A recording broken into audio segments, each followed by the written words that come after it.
디지털 공학개론 수업을 시작하도록 하겠습니다. 먼저 챕터 1 이진 논리 체계입니다.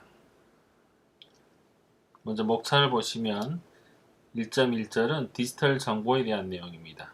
디지털 논리에 대해서, 그 다음에 수의 표현 방법, 그 다음에 아날로그 및 디지털 신호, 그 다음에 데이터 전송에 대해서 다룰 거고요.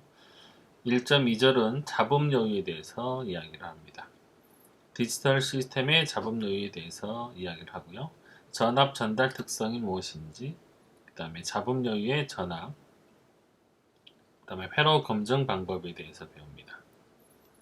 1.3절은 수의 표현 및 연산 체계, 그 다음에 수의 변환 방법, 그 다음에 보수, 수의 연산 방법에 대해서 보고요. 1.4절은 이진 코드 체계로서 BCD 코드, 그레이 코드, 그 다음에 3초각 코드, 2412 코드, 아스키 코드 등에서 배우도록 하겠습니다. 일장의 학습 목표는 아날로그 신호와 디지털 코드 간의 관계를 이해하는 것이고요. 디지털 신호 체계가 이지인수인 이유를 설명할 수 있게 하는 것, 그 다음에 양자하의 원리와 효과를 설명할 수 있는 것, 그 다음에 신호 복원과 잡음 요인에 대한 개념을 이해할 수 있는 것, 회로의 관점에서 이해 보수를 사용하는 이유에 대해서 이해를 하고요. 그 다음에 이해 보수를 이용하여 필셈 연산을 수행할 수 있어야 되고요. 여러가지 이진 코드의 특징을 이해하고 사용법을 익히는 것이 이 장의 학습 목표가 되겠습니다. 먼저 1.1절 디지털 정보입니다. 우리가 스마트폰의 내부라든지 노트북의 내부를 열어보면 이런 식으로 몇 가지 반도체 칩셋으로 이루어진 내부 기판을 확인할 수가 있습니다. 실제로 이렇게 기판이 몇 개의 칩셋으로 이루어져 있어서 대단히 간단하다고 생각할 수 있지만 실은 그 내부적으로 봤을 때는 여러 가지의 논리 동작을 수행하는 스위치의 역할을 하는 트랜지스터가 아주 많이 직접되어 있는 걸 확인할 수가 있습니다. 이 스마트폰이라고 하는 이 장치를 보면 이 내부에 있는 수많은 트랜지스터가 아주 바쁘게 작동하고 있다는 걸 알 수가 있죠. 스마트폰의 내부를 보면 가장 큰 부분을 차지하는 부분이 이 배터리 부분이고요. 이 배터리를 제외하고 나머지 부분들은 이렇게 PCB 기판과 그 다음에 전송선들로 이루어져 있습니다. 이렇다 보니까 데이터를 주고받는 과정에서 필연적으로 정기적인 잡음이 끼게 될 수밖에 없습니다. 또 고속의 동작을 하는 경우는 이러한 잡음이 데이터를 더 많이 망가뜨리고요. 이렇게 오류 없이 데이터를 송수신할 수 있는 여러 가지 방법이 필요합니다. 따라서 우리는 이런 신호 처리 관점에서 어떻게 에너지 소모를 줄이고 잡음의 영향을 덜 받는 시스템을 만들 수 있을까 하는 고민을 하게 되는 것이죠. 이를 위해서 시스템의 수체계를 확립하는 것이 상당히 중요합니다. 우리가 아날로그라고 하는 얘기를 많이 하는데요. 아날로그는 현실의 자연스러운 연속적인 값을 말합니다. 예를 든다면 온도나 소리나 습도, 빛과 같은 것이죠. 이 아날로그의 어원은 사전적인 뜻으로는 있는 그대로를 모방한다는 뜻이죠. 현실 세계에서 연속적인 값은 자연스럽게 아날로그 값을 만들게 됩니다. 이는 수학의 실수 값에 해당을 하고요. 우리가 매일 사용하는 컴퓨터나 스마트폰 기기들은 보통 이런 아날로그 신호를 바로 이해할 수가 없습니다. 그래서 우리는 이 디지털이라고 하는 신호 체계를 사용을 하는데요. 이 디지털은 손가락이라는 뜻을 가진 디짓, 라틴어의 디짓에서 따온 것으로 불연속적인 값을 나타냅니다. 예를 들어서 1, 2, 3과 같은 이런 불연속적인 값을 나타내고요. 수학으로 말하면 정수값에 해당이 되고 이진수로는 0과 1을 대표적으로 활용을 하는 것을 말합니다. 이번 챕터에서는 우리가 왜 이렇게 컴퓨터 내부에서 이진수 체계를 사용했는지 바로 그 이유에 대해서 배우게 될 것입니다.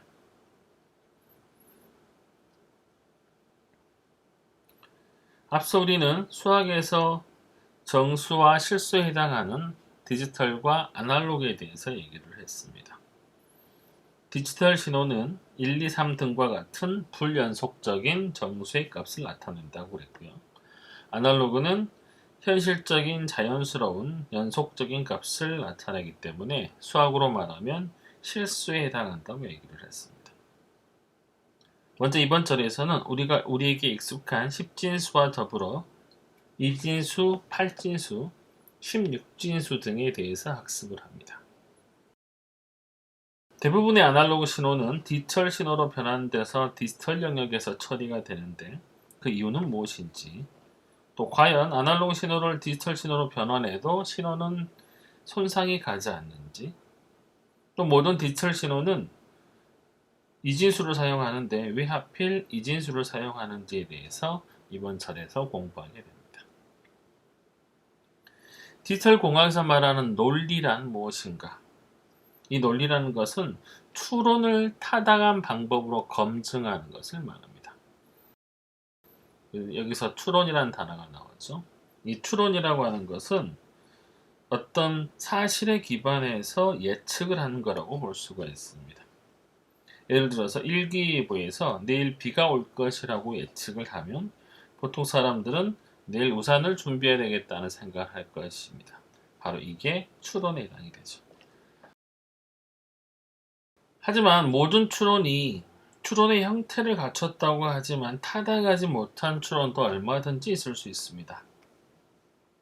어떤 사람이 내일 비가 올 것이라고 예측을 하고 우산을 준비해야 되겠다고 해서 내일 반드시 비가 온다는 것으로 결론 짓는 것은 올바른 추론이라고 할 수가 없습니다. 디지털 공학에서는 추론의 타당성을 검증하기 위해서 기호와 규칙을 사용하여 정확하고 엄밀한 증명의 과정을 거치게 됩니다. 참 거짓을 판단할 수 있는 논리 명제를 우리가 논리 변수라고 합니다.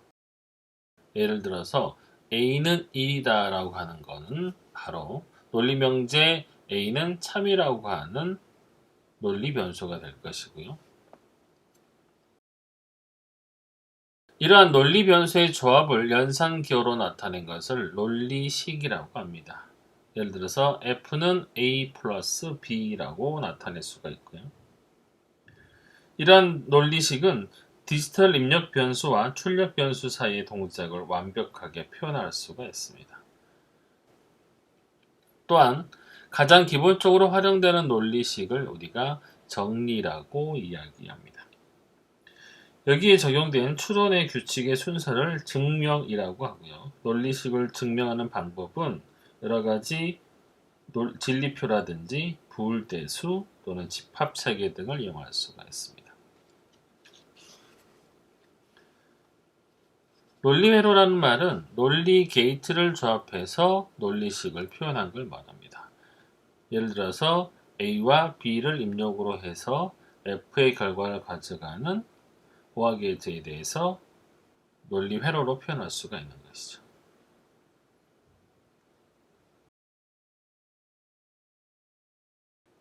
우리가 수를 표현하는 기본적인 방법으로 진법을 들 수가 있는데요. 진법은 사용하는 숫자의 개수를 말합니다. 우리가 흔히 사용하는 10진수 같은 경우는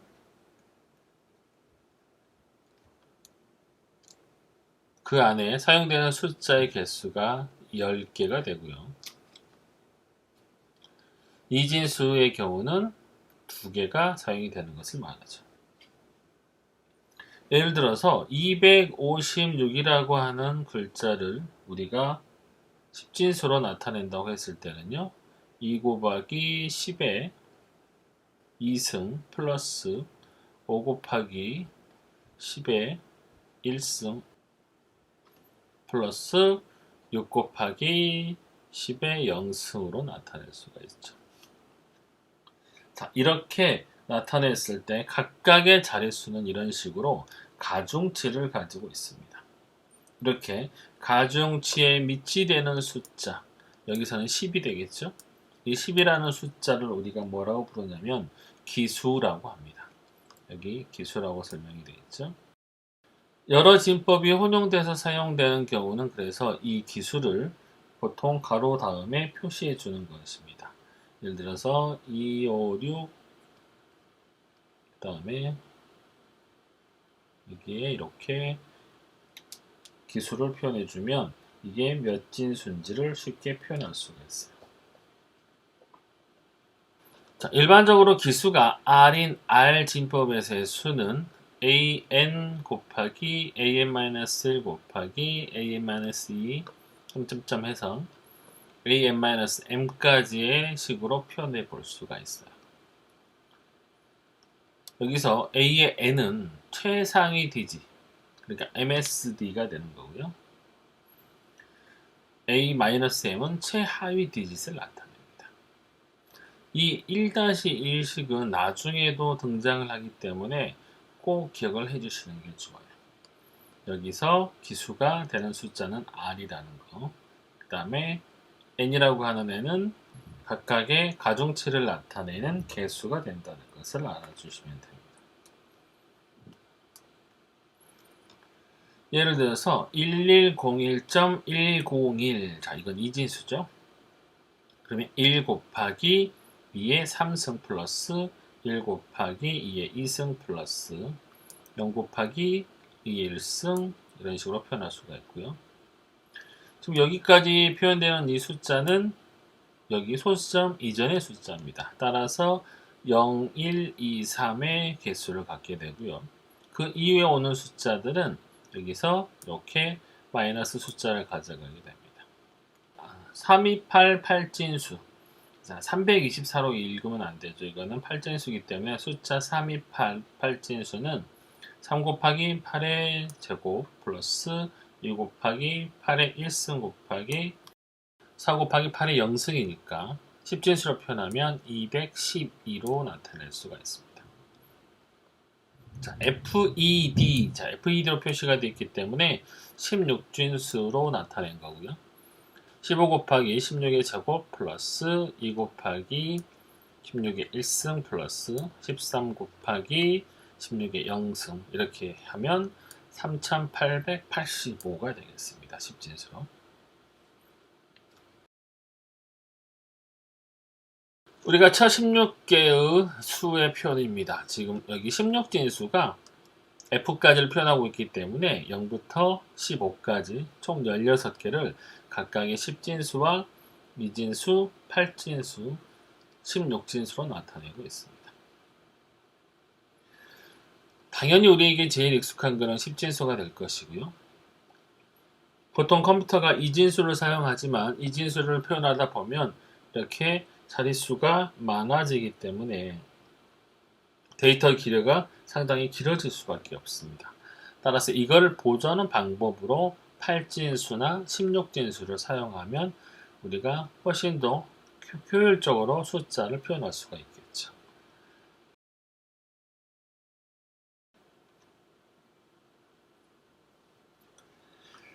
전자공학을 공부하다 보면 매우 크거나 매우 작은 값을 표현할 때 간단한 문자를 접두어로 나타내는 경우를 많이 볼 수가 있습니다. 이렇게 나타내는 우리가 접두어를 표준 SI 가중치 접두어라고 하고요. 여기서 SI는 국제 단위기를 나타냅니다. International System of Unit의 부록 표현 방법으로 이거의 약자로 SI 가중치라고 표현을 합니다. 자, 1보다 작은 단위로 10의 마이너스 3승인 경우는 밀리라고 우리가 일반적으로 많이 쓰는 표현이죠. 그 다음에 10의 마이너스 6승은 마이크로, 10의 마이너스 9승은 나노, 10의 마이너스 12는 피코, 10의 마이너스 15승은 펜토, 그 다음에 10의 마이너스 18승은 아토라고 표현을 합니다. 물론 지금은 10의 18승까지를 보통 많이 쓰지만 점차 기술이 발전함으로써 이보다 더 작은 단위에 대해서 사용을 할 수도 있습니다. 우리가 많이 쓰는 10의 3승은 킬로고요. 10의 6승은 메가, 그 다음에 10의 9승은 기가, 10의 12승은 테라 이렇게 나타냅니다. 메가, 기가, 테라는 보통 다른 접두와의 혼동을 피하기 위해서 대문자 기호를 사용을 합니다.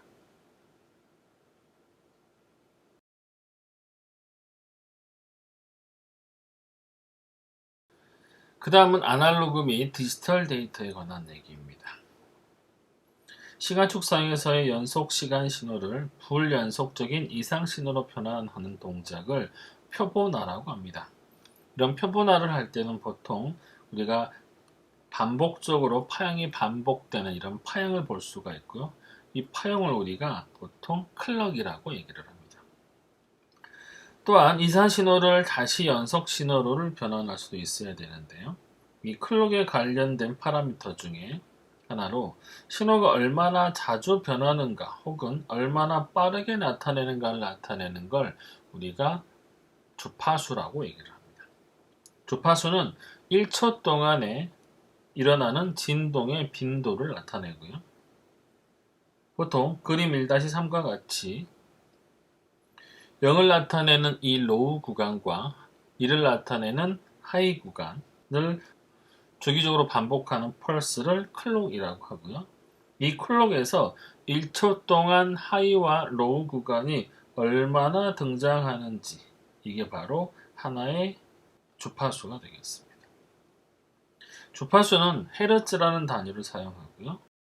자, 만약에 1초 동안 하이와 로우가 한 번 나타나게 되면 이 주기가 한 번 등장하게 되면 이거를 1Hz라고 표현을 하고요. 이때 이 클록의 주기 t는 바로 1s, 1초가 되겠죠. 만약에 1초에 두 번의 동작, 이렇게 하이와 로우의 동작이 두 번이 등장하게 되면 주기는 t는 2분의 1초가 될 거고요. 이때 주파수는 2Hz가 됩니다. 따라서 1초에 n번의 주기가 포함되면 t는 n분의 1초로 나타낼 수가 있고요. 주파수는 nHz가 된다고 생각하시면 됩니다. 따라서 주기 t와 주파수 f의 관계는 서로 반비례의 관계를 갖게 됩니다. t는 n분의 1초라고 예를 들어서 얘기할 때 이때 f는 nHz가 되겠죠. 그래서 이렇게 주파수와 주기는 서로 반비례 관계가 됩니다. ft는 1이 될 거고요. f는 따라서 t분의 1이 됩니다.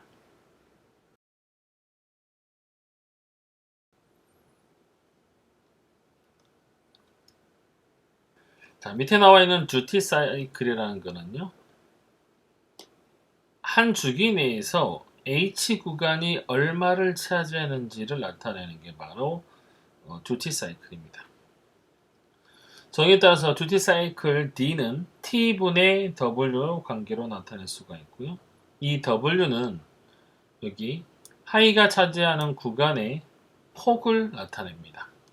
따라서 주기분의 하이 구간의 폭을 곱하기 100 하면 그게 듀티 사이클이 되겠습니다.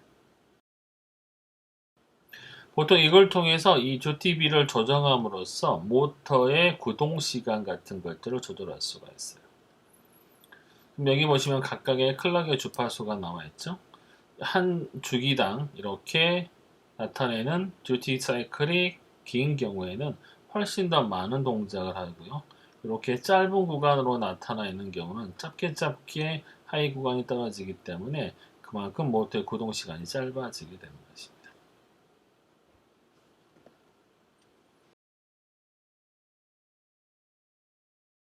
우리가 일상적으로 접하는 음성이나 영상 등의 신호는 그림 1-4와 같이 이렇게 연속적인 값을 갖는 이산적인 아날로그 신호가 되겠습니다. 우리가 일상적으로 접하는 음성이나 영상 등의 신호는 그림 1-4의 A와 같이 시간의 경과에 따라서 이렇게 연속적으로 변하는, 즉 연속적인 값을 갖는 아날로그 신호입니다. 이 아날로그 신호를 특정한 시점을 기준으로 이렇게 값을 얻어내는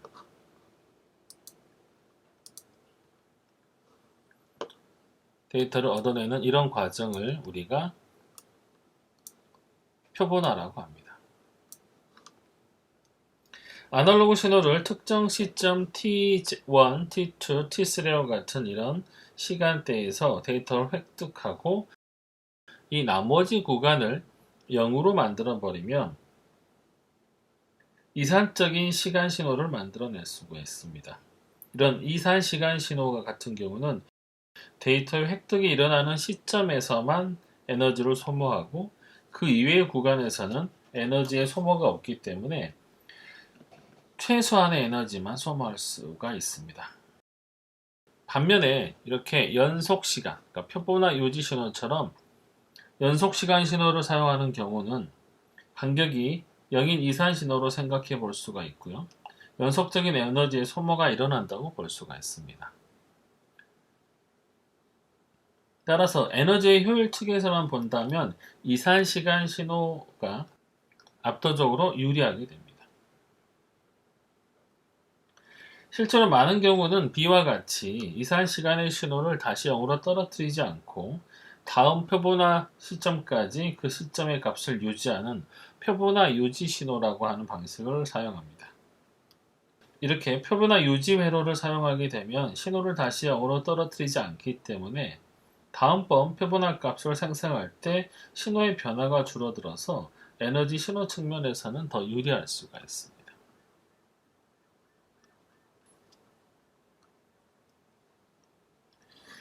자, 그러면 이렇게 이산 처리된 신호를 원래의 연속 시간 신호로 어떻게 복원할 수 있는지에 대한 방법입니다. 연속 시간 신호를 복원한다는 것은 표본과 표본 사이의 임의의 시점에 존재했던 값을 보관한다는 뜻입니다. 이 보관이라고 하는 것은 잃어버린 정보를 추측해서 다시 채워넣는 방식을 말하는 것이고요. 만약 이러한 복원이 가능하다면 대부분의 신호 처리는 이산 시간 영역에서 수행하고 마지막 순간에 다시 연속 신호로 변환하면 됩니다. 신호 복원 이론에 따르면 연속 시간 신호에 대한 충분한 수의 표본이 확보가 되면 이산 시간의 표본과 표본 사이의 임의의 지점에서의 원래의 값을 복원할 수가 있습니다. 앞서 그림에서 이렇게 연속 시간에서 이산 신호로 변환하는 이런 시간 t 간격을 좀 더 세밀하게 나누게 되면 훨씬 더 원래의 값과 가까운 값을 얻어낼 수가 있겠죠. 하지만 이렇게 샘플링 간격을 줄이게 되면 훨씬 더 많은 데이터를 저장할 수밖에 없기 때문에 데이터의 크기가 훨씬 커지게 됩니다. 신호이론에 따르면 신호의 최대 주파수의 2배 이상의 속도로 표본화를 하게 되면 원래의 속도의 연속 시간을 그대로 복원할 수 있다는 이론이 나옵니다. 신호의 최대 주파수의 2배 속도로 표본하는 것을 나이퀴스트 표본화라고 합니다. 이 나이퀴스트 표본화보다 높은 속도의 표본화를 과학 표본화라고 하고요. 과학 표본화율이 높을수록 회로는 여유가 많아져서 안정된 동작을 할 수가 있습니다.